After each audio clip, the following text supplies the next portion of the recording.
video super early. I think I started the script at about 5 a.m. I get up very early, and as you can tell, the sun does not go down in Korea. Well, it goes down at about 11:30 p.m., comes up at about 12:01. This is my second run through of the video. The first time, you know when you wear socks too long and it makes your ankles itch? I kept scratching that. I sleep in socks, I'm stupid. But I'm gonna have a list for you today, something different. I want to talk about my influences. I'm gonna do a separate series of videos on favorite singers, favorite guitar players, bass players, bands, whatever. So today we're gonna start it off with top 5 favorite current songwriters. Current means 2 things here. Current as in they're my favorite today, Friday, got the day off, and also the current as in they're active. They're still writing music. So kick things off, I'll have pre 6 a.m. Cory help me do the countdown. Number 5. Okay, number 5 is Travis Meadows. I've already done a song of his on my Facebook. I really don't care if you follow my Facebook. It's not interesting at all. I basically just post YouTube links on there. But I did hit the song he wrote for Jake Owen on there. It's a great song. First time I heard it, I didn't know who sang it. I didn't know what the name of the song was. It took me many days of Googling to figure it out. But once I did, I discovered who Travis Meadows was, and I fell in love immediately. So one of my favorite country albums, as in full catalog of that album, not just, hey, this has my favorite song on it, is Riser by Dierks Bentley. And that's the song I want to talk about, is Riser. Once I looked him up, he was doing his version of the song. And side note here, if you ever hear a song, mostly country song, that you like, look up who wrote it. You can probably find a really cool video of them doing the version that was originally written, and it's usually pretty different before producers get their hands on it. And this one was very different. He doesn't even play in standard tuning. It's very cool. Great song. He has a very unique aesthetic to him as well. So look him up, Travis Meadows. Number 4. Oh, Hot Pocket. Number 4 is a band. It's the only full band on the list because I didn't want to give credit to a single person, but the band is Kings of Leon. They are a multi-platinum Grammy Award-winning band that I still feel is underappreciated. A lot of it's their own fault. They've had a lot of internal friction. They're family, so they're gonna have a lot of internal friction. But I'm not doing a behind the music on them. All that stuff's already out in the world. But as a band, even today, they're writing great music. From the day they started till today, their songs are winners, and they span different styles of music, much like maybe somebody like Thrice does. You can't nail them down to one style. They even have a folk song. They have heavy rock songs. It's very cool. He has a great voice. The songwriting is phenomenal. Moving on. Oh, my favorite song by them is Walls. Number 3. Moving on. Okay, number 3 and number 2. I've swapped their positions several times before I actually decided to stick to one. And you ask me tomorrow, I may swap it back. I don't know. But number 3 is Ben Gibbard. You don't recognize that name, probably. But he is known for being the frontman of both Death Cab for Cutie and the Postal Service. You probably are a little familiar with who he is now. Death Cab for Cutie is a multi-decade spanning band. Won a ton of awards as well, but that's not what we're talking about. I want to talk about his style of writing. So he's one of those writers, singers, that as soon as they come on, you know who it is, where it came from. The first time I discovered them was their album was sitting in a skateboard shop I used to frequent. I guess the skateboard shop wasn't doing well. They thought they'd sell CDs. But the name stuck out immediately, Death Cab for Cutie. Wicked name. I thought they were going to be one thing, and they ended up being something completely different that maybe I didn't appreciate at the time. fast forward a few years and I found a pirated copy of their album Plans. Game changer. If you've never heard that album in its entirety, listen to it. Plans. From start to finish, man, every single song could be its own single. But one song on that album, was it that album? Maybe not that album. I think it was Transcendentalism though. But Title and Registration is probably my favorite song of his. And it was really hard to nail down one song because even today he's writing great songs. And the stuff he did with Postal Service was groundbreaking. It's him. So the history of Postal Service, it's him and one other gentleman who, I don't remember my own name. I certainly don't remember this guy's name. One of them was an electronic music maker, and Ben Gibbard was obviously the songwriter. And they would literally record their songs, mail them back to each other via the Postal Service. And it was all in-house production, and it was great. It was very groundbreaking at the time.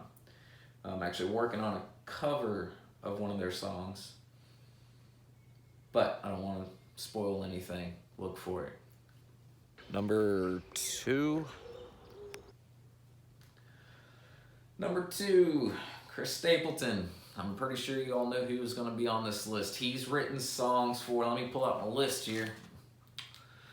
Adele, Brad Paisley, Luke Bryant, George Strait, Vince Gill, Peter Frampton, Sheryl Crow, Ed Sheeran, and we all know JT's a fan. Chris Stapleton. I'm going to try not to talk about his singing, which is obviously his main appeal. I'm going to strictly talk about his songwriting. Lyrically, he's very basic, and I don't mean that in a bad way. But when you hear one of his songs, you don't have to think about too much where his head was at when he wrote it or what the song's about. It's very basic stuff, which is cool because people can relate to it. Favorite song by him, that was a tough one. So I may have picked the wrong song. I don't know. But I went with Either Way. Simply because that's one of his songs that when it comes on, I have to stop what I'm doing and listen.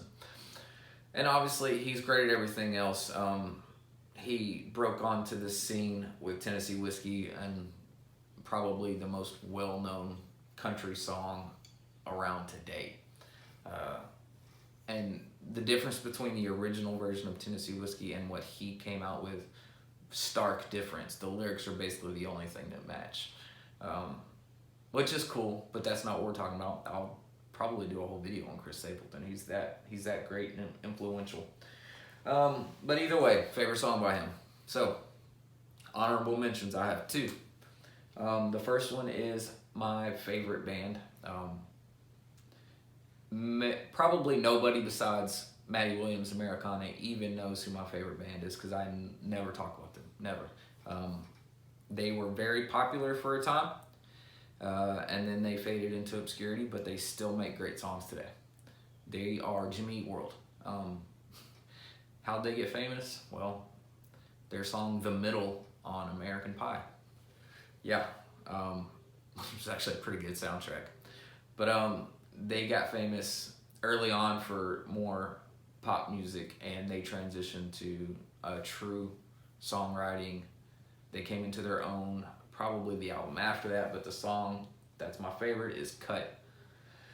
Second one, this guy's very famous, more famous than Jimmy Eat World, but I'm only putting him on this list for one song, and his name is Thomas Rhett, and the song is Life Changes. I've always enjoyed storytelling songs, and this man basically made a 3.5-minute version of his autobiography. It was a very cool song, very well written, very unlike anything I listen to. It's definitely not country music, it's pop for sure, but it's Thomas Rhett, so they play it on country music radio, obviously, but great song. And number 1. Number 1, no surprise here. I talk about him all the time. Jason Isbell. So, this man, I'm sorry that I discovered him so late in life. Of course, he hasn't been around that long. I think 2007 was his first album. He's been with 400 Unit, which they just came out with an album a couple days ago. I'm excited to get my hands on it and digest it. And Drive By Truckers. The first time I heard one of his songs, he was not singing it. Zach Brown Band had an album that came out, and there was a cover of Dress Blues. And generally, I don't like songs that relate to the military, like separate work and play, you know what I mean?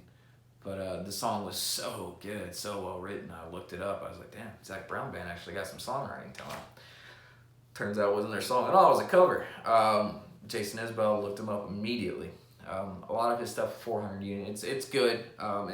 It's just not really what I listen to, but his solo stuff was phenomenal. His best song, Cover Me Up. Now, we're going to throw some controversy into the video for clicks. Cover Me Up, the best version of it is by Morgan Wallen. Ironically enough, Morgan Wallen is, a cut off sleeves, mullet, beer drinking, like not really the kind of musician I listen to. He's been riding the coattails of Florida Georgia Line fine. He's an outstanding singer. I believe he was on a singing competition, maybe The Voice or something like that.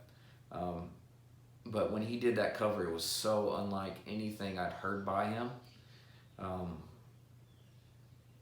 I immediately learned to play the song.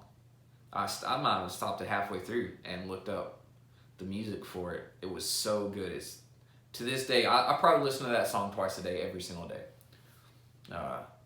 The best song, in my opinion, ever written as a storyteller.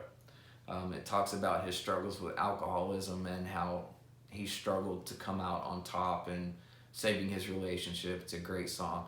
In fact, stop this video right now and go listen to that song. Jason Isbell, with all due credit, wrote the song. It's a phenomenal song. He's the best songwriter of all time, in my opinion.